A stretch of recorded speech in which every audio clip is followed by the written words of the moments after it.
साथियों नमस्कार, मैं हरिश्चंद्र बांडवाल इस वीडियो में आप सभी का स्वागत करता हूं। आप सभी को दोस्तों सबसे पहले तो धनतेरस की बहुत बहुत शुभकामनाएं। ये धनतेरस वास्तव में बड़ा विशेष है दोस्तों। जिस तरीके से हर तरफ दूसरे देशों में किसी भी देश को देख लीजिए, बहुत बुरी परिस्थिति है। मैं देख रहा हूं धनतेरस के मौके पर दोस्तों, मैं दिल्ली एनसीआर की तो बात बता सकता हूं कि जहां देखिए वहीं भीड़ लगी है। मतलब जीएसटी बचत उत्सव जिसकी बात कर रहे हैं ना प्रधानमंत्री मोदी, वो सामने दिख रहा है और बहुत सारी खुशखबरी भी हम देख ही रहे हैं दोस्तों।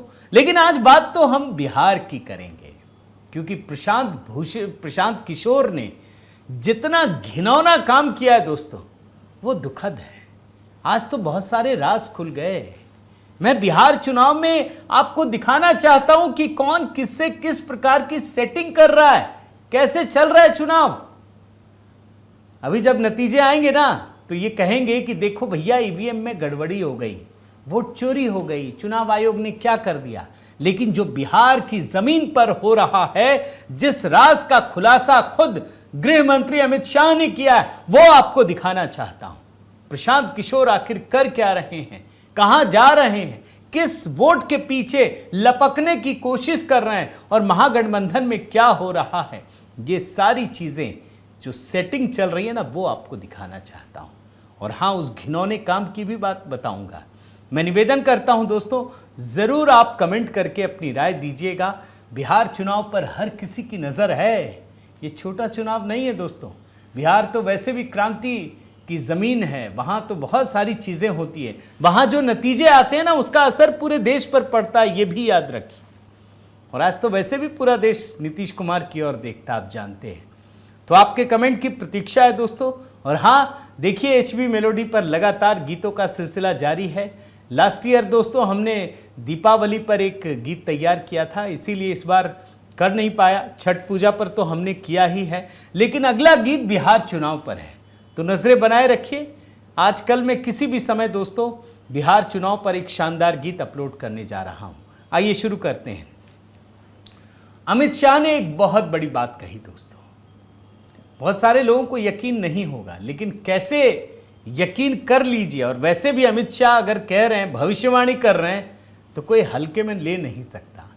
क्या उन्होंने कहा, पहले वो सुनिए और फिर प्रशांत किशोर पर मैं लौट कर आता हूं। जरा सुनिए कितनी बड़ी बात अमित शाह ने कही है। मीडिया वाले बैठते हैं, मिलते हैं, पूछते हैं। मैं बताया नहीं इनको, मगर आज बता ही देता हूं कि एनडीए 20 साल में सबसे बड़े बहुमत के साथ बिहार में सरकार बनाने जा रहा है। वैसे जो केंद्रीय गृह मंत्री अमित शाह जी ने कहा दोस्तों, वो मैं कह चुका हूं। बहुत बड़ी विजय, पिछले 20 वर्षों में सबसे बड़ी विजय अमित शाह जी भी कह रहे हैं। लेकिन कैसे, क्यों ऐसी बात कह रहे हैं? एक वजह तो आप जानते हैं, एनडीए पहली बार इस तरीके से मजबूती से लड़ रहा है। महागठबंधन पूरी तरह से बिखरा हुआ है, ये तो आप देख रहे हैं। लेकिन एक कहानी तुष्टिकरण से जाकर जुड़ती है दोस्तों। मुस्लिम वोटरों के पीछे जिस तरीके से ये पड़े हुए हैं सारे के सारे लोग, चाहे आरजेडी हो, कांग्रेस हो, और अब उसमें प्रशांत किशोर, ये नई बात नहीं कह रहा, लेकिन जो घटनाएं घटी हैं वो वास्तव में, जिसको मैं घिनौना कह रहा हूं। मैं 2 विंडो में कुछ चीजें आपको दिखाता हूं। पहले प्रशांत किशोर का, बड़े गौर से देखिएगा। पहले विंडो में इनको किसी ने तिलक लगा दिया, तुरंत कैमरे के सामने तिलक को मिटा दिया। लेकिन जब मुस्लिम टोपी पहनते हैं ना, तब शर्म नहीं आती। तिलक लग जाए तो शर्म आने लगती है। ध्यान से देख लीजिए पहले, तभी आपको आगे का हिस्सा समझ में आएगा दोस्तों। आप समझिए ये क्यों करते हैं। भाई टोपी पहन लिए तो इनको डर नहीं है। हिंदू वोटर तो जो है ही, वो इससे फर्क नहीं पड़ता उसको। लेकिन अगर टीका देख लिया तो मुस्लिम वोटर नाराज हो जाएंगे। सेकुलरिज्म की परिभाषा यही है। अब अगला 2 विंडो देखिए, आपको बहुत ध्यान से देखिए। पहले में कहते हैं कि मुझे जातियों की परवाह नहीं है, काबिलियत के हिसाब से वोट देंगे। दूसरे विंडो में ये फिर से उन्हीं जातियों को भड़काते हैं कि आपको तो कभी मेन स्ट्रीम में मौका नहीं मिला। पहले हिस्से में आप समझ गए मुसलमान वोटरों को एकजुट करना। अब इस टू विंडो में आप समझिए कि कैसे जातियों में हिंदुओं को बांटने की साजिश रची जा रही है। ध्यान से दोनों बातें जो कॉन्ट्राडिक्टरी हैं सुनिए। जाति की राजनीति नहीं करते हैं, लेकिन इसका मतलब ये नहीं कि मुझे समाज की और समाज में जातियों की समझ नहीं है। थोड़ा समझाइए कि आप जाति के हिसाब से टिकट तो बांटेंगे ना, काबिलियत के हिसाब से टिकट बांटेंगे। इतिहास में किसी मेन स्ट्रीम पार्टी ने आज तक अति पिछड़ा समाज के लोगों को इतनी बड़ी भागीदारी कभी नहीं दी है। आप समझ गए, यानी जातियों में बांट रहे हैं। अब एक दूसरा टू विंडो, इससे आपको नई चीज आगे बढ़ती हुई नजर आएगी। ये एक समय कहेंगे जाति धर्म ये सब मत देखिए, लेकिन वास्तव में ये धर्म देखकर मांगते हैं। मुसलमानों पे पूरा फोकस है कि मुसलमान चाहिए मुझे। इनको फिर से वही गलत फहमी हो गई है कि अगर मुस्लिम वोट हमारे पास आ गया ना तो शुरुआत अच्छी मिल जाएगी। 10, 20, 25 सीट भी जीत गए, हिंदुओं को तो तोड़ देंगे जहां भी जातिवादी दिखेगी। मुसलमान अगर कंसोलिडेटेड वे में मिल गए, कमाल हो जाएगा। आप टू विंडो में समझिए कॉन्ट्राडिक्टरी बातें और मुस्लिम वोटरों के पीछे पड़ने की जुगत समझिए। जात देख के वोट मत दीजिए, धर्म देख कर वोट मत दीजिए। आधा हिंदू मतलब 40% और 20% मुसलमान मतलब दोनों मिलकर हो गया 60%। ये वो समीकरण है जिससे भाजपा को मुकम्मल शिकस्त दिया जाए। दलितों के बाद सबसे ज्यादा गरीबी, बदहाली, फटेहाली अगर कहीं है, कहीं मुझे दिखी तो मुसलमानों के बीच में दिखी। और मैं ये बात आपको क्या बताऊंगा, आप तो वो जीवन जी रहे हैं, लेकिन आपको आगे का रास्ता नहीं दिख रहा है। आपको समझ में तो आ ही रहा होगा दोस्तों, ये खेल कहां चल रहा है। ये मत समझिएगा कि मुसलमान वोट तोड़ रहे हैं, ये कर रहे हैं, वो कर रहे हैं, भाजपा जीत जाएगी। इस गलतफहमी में मत रहिएगा। हिंदू वोटरों को तोड़ो, मुसलमानों को एकजुट करो, अपने पास कर लो। प्रशांत किशोर का एक और टू विंडो बहुत ही छोटा है, गौर से सुनिएगा, ज्यादा बड़ा नहीं है, 2-3 सेकंड का है। एक में कहते हैं सत्ता में आने के लिए मुसलमानों की जरूरत नहीं है, और दूसरी तरफ कहते हैं हालात को बदलने के लिए मुसलमानों की जरूरत है। सुन लीजिए।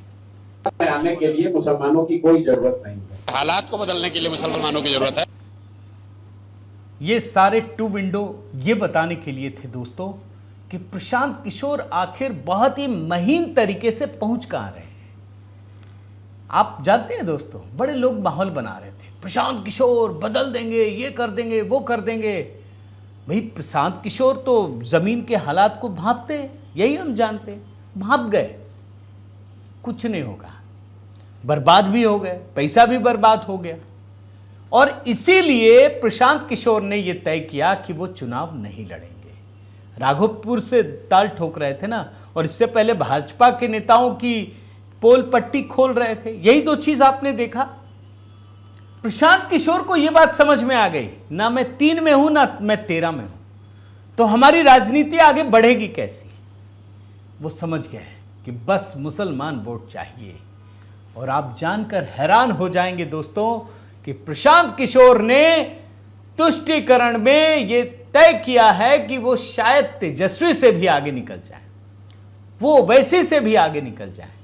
और आप देखिए, वो मुस्लिम वोटरों को जोड़ने के लिए कोई कोर कसर नहीं छोड़ रहे हैं। उन्होंने आबादी के लिहाज से टिकट देने का वादा किया। उनको पता है कि 17% मुस्लिम वोट बैंक हैं। मोतिहारी के बापू सभागार में मुस्लिम एकता सम्मेलन का आयोजन किया। और मैं निश्चित रूप से आपसे कह सकता हूं दोस्तों कि उन्होंने बहुत अच्छे कैंडिडेट्स भी उतारे। पहले संख्या बता देता हूं, 116 उम्मीदवारों की जो घोषणा की अभी तक, 21 मुसलमान हैं। 116 में 21 मुसलमान, यानी उन्होंने कहा कि हम आबादी के हिसाब से देंगे। 21 मुसलमान उतार दिए। पहली लिस्ट में 8 मुस्लिम उम्मीदवार, दूसरी लिस्ट में 13 मुस्लिम उम्मीदवार। मैं पहले नहीं कहता था दोस्तों कि प्रशांत किशोर जरा सा भी फर्क डालेंगे, 2-4 सीटों में हेरफेर डाल देंगे, उससे ज्यादा फर्क नहीं पड़ेगा। लेकिन अब मैं कह रहा हूं कि वो फर्क डालेंगे। मैं उनके उम्मीदवारों का नाम बताता हूं जो बिहार से जुड़े हैं, वो जानते हैं कि ये सारे नाम कितने महत्वपूर्ण हैं। केसरिया विधानसभा से नाज अहमद, बड़हरिया डॉक्टर शहनवाज, बहादुरपुर अमीर हैदर, गौरा बौराम विधानसभा इफ्तिकार आलम, बासपट्टी आजम हुसैन अनवर, सीतामढ़ी जियाउद्दीन खान, ठाकुरगंज इकरामुल हक, गोरिया कोठी एजाज अहमद सिद्दीकी, बलरामपुर से असहब आलम, कदवा विधानसभा से मोहम्मद शहरियार, कटिहार से डॉक्टर गाजी शरीक, कस्बा से इत्तिफाक आलम और नोखा से पूर्व डीएसपी नसरुल्लाह खान को उतारा है। क्यों बड़ी बात है, इस बात को समझिए। बड़ी बात यह है दोस्तों कि आरजेडी के एक नेता रहे हैं तस्लीमुद्दीन खान, बहुत बड़े नेता, सीमांचल के सबसे बड़े नेताओं में से एक हैं। तस्लीमुद्दीन के पुत्र ने आरजेडी को बहुत बड़ा झटका दिया है, और सिर्फ पुत्र कहने से काम नहीं बनेगा। इनका नाम है सरफराज आलम। सरफराज आलम दोस्तों पूर्व सांसद हैं, और पूर्व सांसद के साथ साथ 4 बार के विधायक रहे हैं। इन्होंने 16 अक्टूबर को इस्तीफा देकर जन सुराज पार्टी का दामन थाम लिया। ये सीमांचल में दोस्तों बहुत बड़ा झटका है। और जैसे इस पार्टी में शामिल हुए जन सुराज में, उन्होंने क्या कहा अब जरा मैं पढ़ता हूं। मैं जन सुराज को सलाम करता हूं जो प्रशांत किशोर के नेतृत्व में बिहार को बदलने का संकल्प लेकर आगे बढ़ रहा है। यह मंच मुझे अपने पिता की विरासत को आगे बढ़ाने का अवसर देगा। उन्होंने आरजेडी से नाराजगी जाहिर करते हुए कहा कि वहां वही पुरानी दाल चटनी वाली राजनीति चल रही थी जिसमें बदलाव की कोई गुंजाइश नहीं रही। और उसके बाद आगे कहते हैं कि यह सीमांचल की राजनीति में एक नया अध्याय है। अब यहां डर की राजनीति नहीं, विकास की राजनीति होगी। सरफराज आलम सीमांचल में जन सुराज की एक लंबी लकीर खींचेंगे। आप जानते हैं सीमांचल में 5 उम्मीदवारों की घोषणा की, 4 मुस्लिम उम्मीदवार हैं। और आरजेडी के लिए तो पहले से ही दिक्कत है, कांग्रेस के लिए भी। और वैसी साहब हैं, ये बाहरी बाहरी कहते हैं ना कि गुजराती आके नहीं करेंगे। अरे हैदराबादी आके आपको हरा के गया, फिर हराएगा, मुझे अभी भी विश्वास है। लेकिन प्रशांत किशोर ने दोस्तों 17% टिकट बांटने का ऐलान किया है मुस्लिमों को, और सब बड़े कैंडिडेट हैं, अच्छे कैंडिडेट। लड़िए, भाजपा नहीं मांग रही है। आप बोलेगी नहीं, लेकिन मैं कह रहा हूं भाजपा को नहीं चाहिए, नीतीश जी को भी नहीं चाहिए भाई। इसीलिए नीतीश जी ने सिर्फ 4 उम्मीदवार उतारे, नहीं चाहिए। 11 खड़े किए थे, एक भी नहीं जिता के भेजा, बोला नहीं चाहिए, देंगे भी नहीं, नहीं चाहिए भी नहीं। अब ये हिम्मत दा वाली हिम्मत तो सब में नहीं होती, मैं आपको बता दे रहा हूं। अमित शाह का बयान सुनाया था ना दोस्तों, आपको जवाब दे रहा हूं मैं, क्योंकि इन लोगों को पता है, इन लोगों को लगता है, जो महागठबंधन के लोग हैं, कि हिंदुओं को तोड़ना बड़ा आसान है, मुसलमान वोट इकट्ठा करो। ये सारे मुसलमान वोट इकट्ठा करने में जुटे हुए हैं, करते रहिए, कोई बात नहीं, कहीं तो आपको असर पड़ेगा ना। हिंदू वोटर तो देख रहे हैं ना भाई, कि भले मुसलमान एक मुश्त होकर किसी को भी वोट दे दे, लेकिन क्या बिहार का हिंदू वोटर नहीं देख रहा है? क्या हमारे पीछे नहीं भागते हैं, या हमको हल्के में लेते हैं, ग्रांटेड लेते हैं? फर्क पड़ेगा दोस्तों। और इसीलिए मैं आपको कह रहा हूं, जो अमित शाह ने भविष्यवाणी की है, 20 साल का रिकॉर्ड टूटने वाला है। आप मेरी बात से कितने सहमत हैं दोस्तों? आप क्या सोचते हैं? जरूर कमेंट करके बताइएगा। आपसे निवेदन है कि अगर आपने चैनल सब्सक्राइब नहीं किया है दोस्तों, तो जरूर कीजिए, लाइक कीजिए, बेल आइकन दबाइए।